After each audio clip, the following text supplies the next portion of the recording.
Yes, mates, how's it going? My name's Lee. Welcome back to the channel. Today we're going for my game week 20 team selection and looking at some transfer targets we can look at for this double game week and moving beyond this. That's the kind of thing you're into. Don't forget to subscribe, leave a like and leave a comment down below. Let's rock and roll.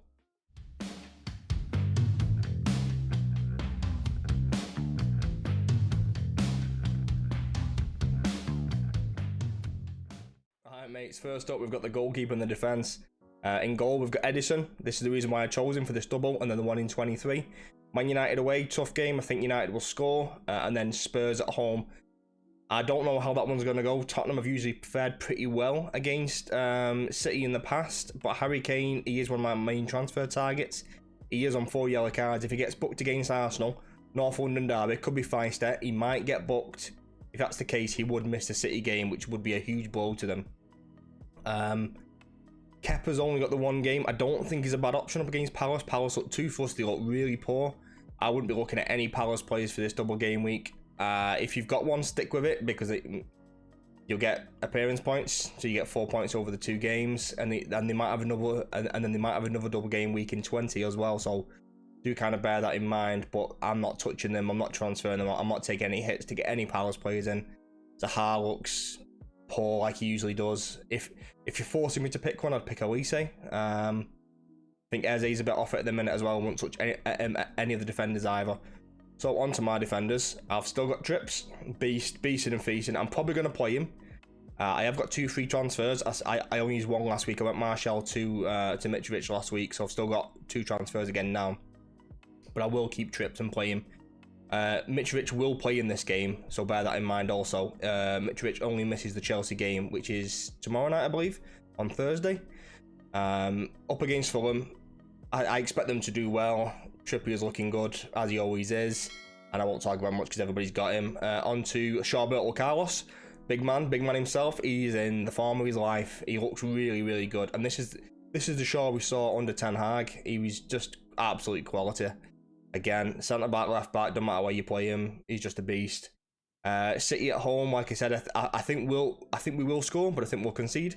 I'm mainly focused on that Palace game. I already had him. I'm not going to transfer him in. Is he a good option to bring in? I would probably say yes. I wasn't sure whether to go double Man United, and I am looking at Dalot, but he did get potentially injured last night, so I'm not 100% sure whether I am going to go for him or not. I would have liked another double game week player, and if I can't get Dalot, I'd get Ben Mee.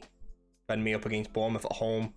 Brentford are really, really good at home, solid at home. They've got nice fixtures. It works with the rest of my team. And then that money, I could then take Darwin to Kane. That's kind of like my transfer plan so far. So I'll probably go James for Ben Mee. Gives me a bit more cash. Try and see what else I can do from there. I've got Matty Cash there. He is yellow flagged, I believe. And he played last week. He didn't look great in the right mid when they reverted back to Cash going to right back, brought Coutinho on. They looked better as a team. He was there as a potential differential because of I've seen people going for Digne and stuff, but I picked him right from the beginning. I didn't think he was going to be this out of fitness and this out of nailedness. Like I thought he was going to be guaranteed starting, and he's not. So it's a bit of a bad pick on my part, but it's you win some and you lose some. And if he would have played all those games, it would have worked really well with my team. But maybe someone like a Ben Mee would have been a better option because these are the 2 weeks that I need them, 20 and 21. But it is what it is, and it's one of those. All right, next up we've got the midfield and Sir Marcus, Beasting and Feasting. I know it's Charlton last night. Comes on for cheeky little 15-minute cameo at the end. Ah, mate, beast. Double goal. Like he bagged 2. He looked good. Electric. Great first touch. Great finishes. Full of confidence. If anyone's going to score against City, it's going to be him. If you haven't got Rashford, I think this is the time to go for it. He is a potential captain, but you just can't see past Haaland. I would probably go Haaland, Rashford, Kane as my top 3 captains. Up against a poor Palace side again, I think he'll run right in that game as well. The only issue I've got is he might get overplayed. If it looks like we are going to sign Weghorst, and if Weghorst comes in at number 9, Martial might get some minutes, or Sancho might get some minutes for Rashford. So do bear that in mind. But I think he's so electric that even when he comes on for 20 minutes, he's always within the chance of getting a goal. So great pick. I'm really glad I picked him from the beginning. It's good to have some United boys back in my team. And yeah, mate, Sir Marcus, take your hat off, my mate. I'll have a bit of that. Martinelli, I'm probably going to play him, to be honest with you. I'm not convinced Spurs can keep a clean sheet, and he is pretty central to what they do. He's been in great form all season. He's looked really good all season. I think that will continue. I've got no worries about keeping him for the rest of the season, basically, now.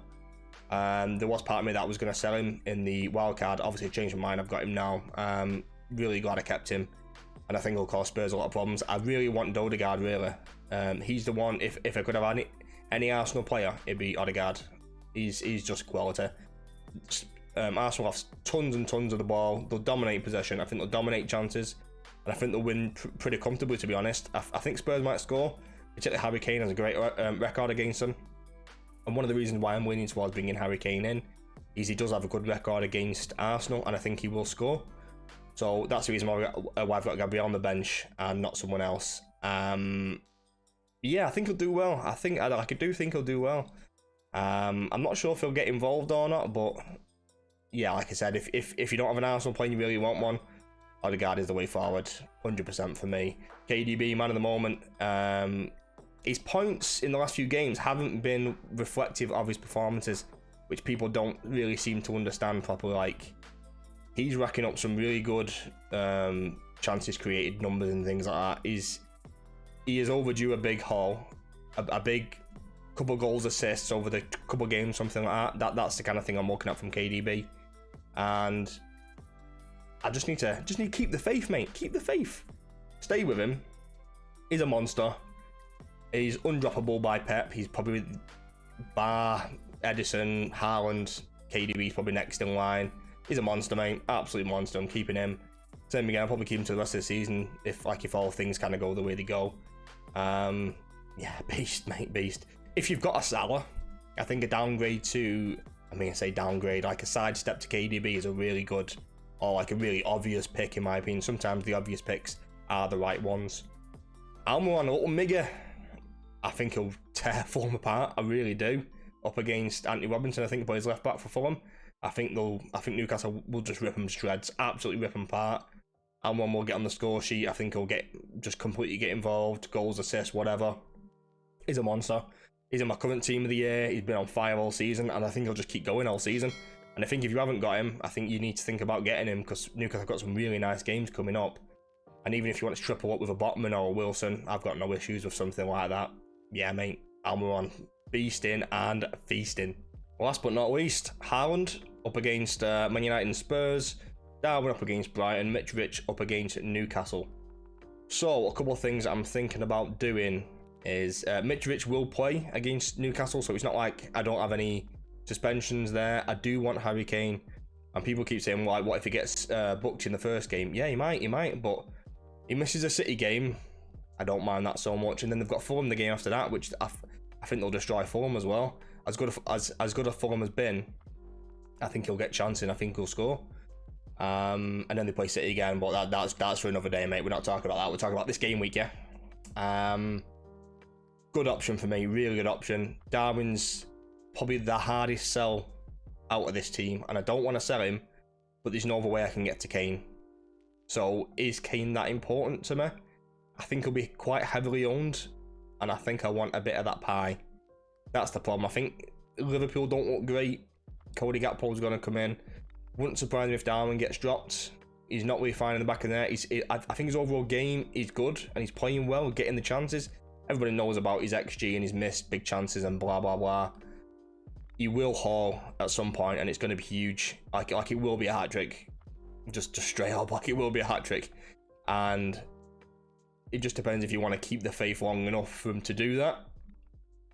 But right now, I think there's more upside of me going for someone like a Harry Kane than there is anything else. And as much as I don't want Mitrovic, like I am tempted to take a -4 and go and I mean, I'm not really sure what I can do to try and get Haaland, Darwin and Kane with KDB there as well. Like, I don't know if I can actually do that. I don't know if I could go James down to like a Ben Mee, Gabriel down to Bueno.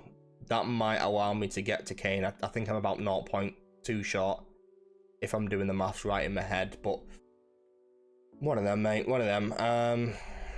Yeah, tough one, that. Really tough. Would I do it down for Kane? Yeah, I would. I would like more doubles, more double game week players in my team. My initial plan was to go for Darrow, like I said. I was going to go James to Darrow. Looks like Darrow might be injured, so I'm not 100% sold on that. If I get any news that he's going to be fit and he's going to be starting or anything, he's going to come straight in that team. Like, people forget that how much bonus points he racked up before the World Cup, and I think he'll continue to do that. Ideally, I'd go James to Darrow, Darwin to Kane, and that'd be it. I see a lot of people talk about triple captain. Not for me. People keep saying, is this the most like Haaland's going to play both games in a double game week? Yeah, maybe, but you look at some potential double game weeks coming up, and they've got like Liverpool and Bournemouth, Chelsea and Bournemouth. Are you telling me that those two teams have a better defence than United and Spurs? Not for me, mate. Then up against Bournemouth as well. Like he might only play 45 or whatever, but I'd take 45 minutes against Bournemouth and the whole of this double game week combined. So it's one of them, isn't it, mate? So, and then I've got Ben Mee as like another option there. Bournemouth concede a lot of chances from set pieces. Ben Mee's great in the air. I'm putting 2 and 2 together. I think Ben Mee will get some attacking returns there as well. So that's the reason why I'm kind of looking at him. I could take a -4, I think. I'm not sure though. So at the moment I've got 5 double game week players. I would like at least 6, potentially 7. How many double game week players do you think are the most ideal? Let me know down below. How many have you got, and who do you think I should bring in to bump that number up to the ideal number that I think is 6 or potentially more, which is 7. Alright mates, that's it for today's video. I hope you enjoyed. So today went from a game week 20 team selection. I looked at some different transfer targets for a few different positions for this double game week and a couple of the game weeks upcoming from here. If this is the kind of thing you're into, don't forget to subscribe, leave a like and leave a comment down below. Peace and love.